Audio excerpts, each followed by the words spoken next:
Thanks for watching Mid-Morning this Friday. So we often hear our kids say, I'm bored.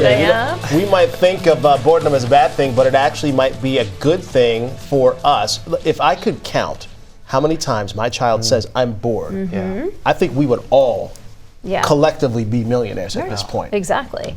But it's good for them. It's good for them to be. That's always what I tell them. Well, then good. Go find something to do. And what do they do in that situation? Do they find something to do, or do they complain more? Then they ask for their screens. Oh, really? Screen time? Does this mean screen time? This means screen time. No, it does not mean screen time. Make slime. Bust out the slime ingredients. That is also something they do. But you brought up screen time. Like, we live in a world now where we are so overstimulated between these, our screens, you've got TVs at home as well. It feels like there's always something to keep us mentally stimulated. How many of you are watch a TV show, and in the middle of the TV show are bored, so go on your phone. Check out. Right? Like, how many of you, if you're standing in line and maybe, waiting for something on your phone? I'm guilty of it too. We all are. We're all overstimulated. We're all overscheduled too. Think about the overscheduling that we do for our kids. It's almost like we never want them to be bored. Take a break. So we just schedule them all the time. All the time, and then you're just on the constant go.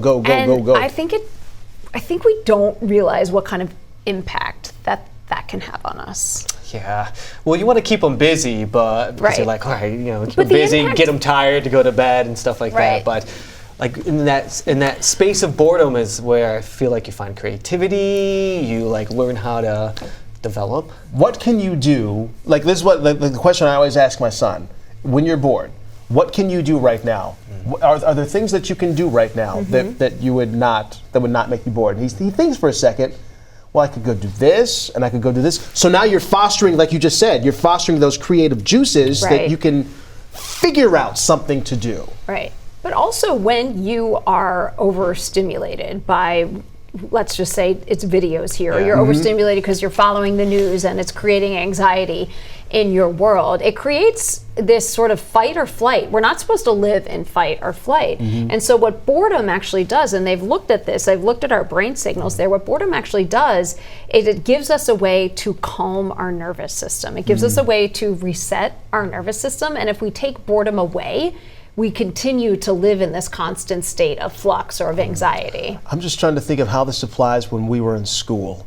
When I was bored in school. Yeah. So weird. Yeah. But I think you're right, though. It's a way to calm you down. It's just a natural way for you to reset yourself. I'm cool with boredom if I have freedom to go explore, but like you said, in the case of school, you're stuck in school. You have to. So the boredom in that situation feels a little bit different, but I don't mind boredom on a rainy day. Controlled boredom, because you can control what you can do when you're bored there. That's a good point. We want you to join the conversation, so leave a comment below. Let us know what you think. So you all know the saying, silence is golden. Well, now there's some new, I love this video. There's some new, this just makes you think of silence. New research showing silence can actually be good for you, and more specifically, it can be good for your brain. I find this fascinating. I do too. This is nuts. Yes, so 3 days is what the study is saying. Intentional silence, then the brain begins to rewire itself into changes that are more comparable to meditation almost. But months of meditation, a full rewiring of the brain. And it's not just meditation state, but it also enhances your other senses too. So sense of smell and maybe touch or things like that you wouldn't normally necessarily pay attention to. And I'm like, that affects all of that? Yeah. I was very surprised. Finding silence these days, or just in general, is almost impossible. Have you ever heard of those quiet spots across the world? Yeah. Find me one of those. I've been dying to ask Heather this. Do you ever get a moment of silence in your house? I just want to know. I need to have one of those rooms. Because this is saying 3 days. Right, 3 days. Well, and I was trying to figure out who did this? Who did this 3 days? Yeah. I think a lot of the stuff is done with mice, so they can really control, because what they want to see is what happens to your brain. Yeah. It alters your brainwave activity. It also is the kind of brainwave activity that is associated with calm and focus and creativity. So you can get to these states earlier, and but it also affects your memory. Your memory ends up being better too by the silence. It's fascinating. But so experts are saying saying that you should, maybe start your day 2 hours of just quiet. Just start out with quiet. No screen time. Right. Go take a break, take a walk without the earbuds in. It sounds quite nice, but 2 hours is a long time if you think about it. Well, they say fasting is good, That's so true. maybe this is kind of the same theory, but just. Well, I think that they know that no one's going to get 3 hours or 3 days. 3 days of silence. So they say, look, this.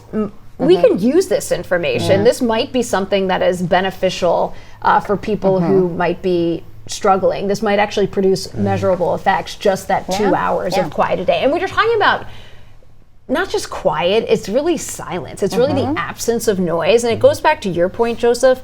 You could be quiet, let's say, in your house, but there might be police sirens. There might be tornado sirens. Yeah, something outside. Right? I mean, all morning we've been listening to the rain just piling in on the rooftop. Right? So I think there is something different about silence and what that can do for us versus just being in your space and maybe not talking to somebody. Yeah. Well, I love the song "Enjoy the Silence" by Depeche Mode, but I don't think this counts. We want to hear from you. What's your opinion? Drop a comment down below. So maybe you think daydreaming or zoning out means turning off your brain. There's a new study done by the Howard Hughes Medical Institute. It actually found it does the opposite. Wait, daydreaming is good for us? It is good for us. That's what I tell my kids all the time. It's good to be bored. Because you're actually learning when you're daydreaming. I'm just daydreaming right now. I'm checking out right now. Bringing in all this information through osmosis. Yeah. It's good to be bored. That's what it's good to be we've talked about this before. But it's also good to not just constantly be doing stuff. Like even when you think your brain isn't working, your brain is working. Isn't it crazy though? Because you just said something. Isn't it crazy though? When I think we all are guilty of this at this point. We're sitting here for a second, and what's the first thing we do? I'm bored. You pull up your phone. Yeah. So we need to actually deprogram ourselves, right? To be bored or to. Do you consider a daydream falling asleep or just zoning out, or both? Is there an actual requirement to be called I don't think it's not sleeping. Okay. No, I don't think it is just sleeping. kind of staring off into the abyss. Yeah. But think about this, okay?